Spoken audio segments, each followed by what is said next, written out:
guys, I'm Kenya and welcome back to my YouTube channel. So today I want to talk about 5 mistakes that I made as an online boutique owner. So last March I did open up an online boutique and it was called Indigo in Lemuria, and I basically sold sunglasses, and the goal was to expand it to an accessories boutique only. It was a failure on my end because I just couldn't keep up with everything, and I'm going to tell you why.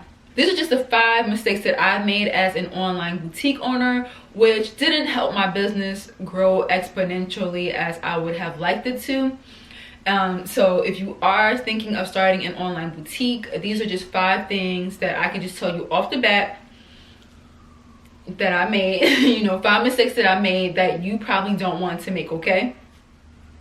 So number 1, I feel like not updating my social media consistently. When you have an online business, we all know that Instagram is like a great marketing tool to use. It's free, and also Facebook. And I feel like not updating it with pictures consistently is something that was a downfall for me, because when people follow your Instagram, whether it be for an online business or your personal, Instagram, what keeps people, interacting and engaging with you is the fact that you update, frequently. And people like to see you update frequently. And so when you go months and weeks without uploading and then your picture pops up, they're like, who did I just follow? Okay, unfollow, So you have to, I feel like if you want to have a business, social media is a huge part, and you need to be updating that consistently, okay? Number 2, I feel like not advertising on my own personal Instagram page and my own personal Facebook, because I didn't want my Instagram to be too, salesy. Every time somebody looks up, I'm posting a picture with the merchandise like, hey, check out my online boutique, And my thing is, don't be afraid to, market yourself. Don't be afraid to push your own business, And people that support you, they gonna rock with it, and then if they don't, then that's their prerogative. But that is your business, and I feel like there should be no shame in how much you promote your own business, Number 3, it will be buying the items I like versus what consumers like, what is popular, what is trending. I would see certain, styles of sunglasses like, oh, those are ugly, I would never wear them, but it's trendy. I see a lot of the Instagram girls wearing it. I see, lots of people on social media wearing similar types of sunglasses. So sometimes you have to, think about what other people would prefer versus your own personal style. Because my personal style is pretty, I'm always in black. I prefer like a minimalist type of look. So the types of sunglasses that I was purchasing was, more of my style. However, some people like the gaudy, some people like the loud. I mean, you can, buy the gaudy and the loud and incorporate it in your own style and make it, look cute. So if you want to, take a picture in your own minimalistic style that you have, but wear the gaudy shades, you can do it. I'm not saying throw your whole style completely out the window, but somehow try to incorporate, some trendier styles or what other people would like into your own style, and make it, cohesive on your Instagram feed or on your website, Okay, number 4, not really having a theme or a color scheme. So for my online boutique, I wasn't sure if I wanted to go with like whimsical colors, like, the neon blues and pinks and purples and, just those like whimsical colors, because I do like those colors as well. Or if I want to go with a modern, sleek, like black and white look, like that was up in the air. So some weeks I'd have the colorful theme, and then another week I'd have the black and white theme, and it wasn't like really cohesive, or it wasn't like, flowing like it should, my Instagram feed. I don't think that my website gave the consumer a concise like notion of, what I was giving, or what I was about, or just what my brand represented. Was kind of like confusing. If you can, try to brainstorm on a color scheme or a theme for your overall brand.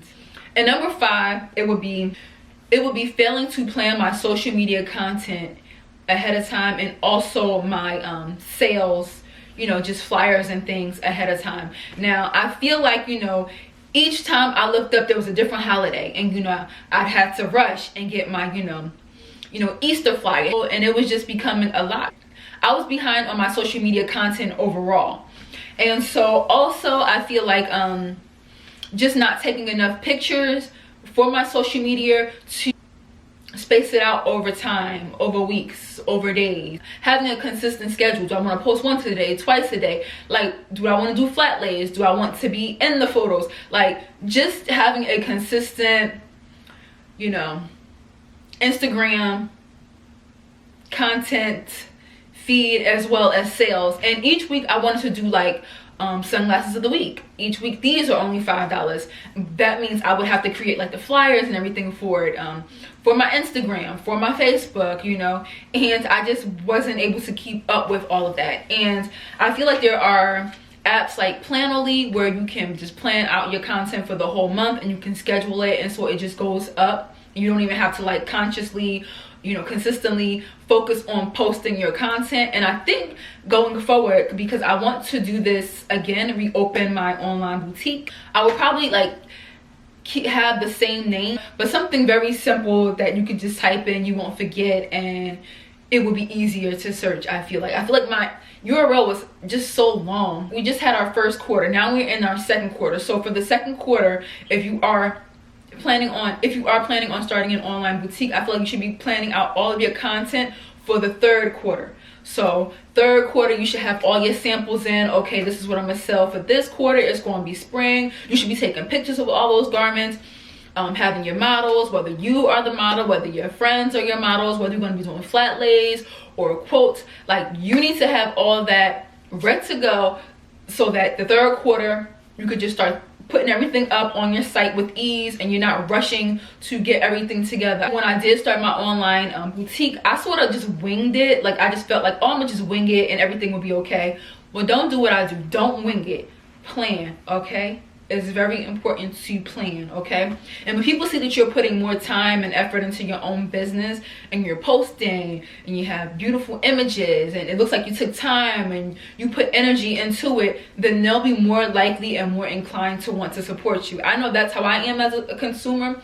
I see girls start online boutiques and I see how excited they are about it, how much energy they put into it, and I'm just like, ooh, I'm about to support her just because, I want to support her. You want to support somebody like that, because who don't like a woman boss that's doing it, and you just want to support that.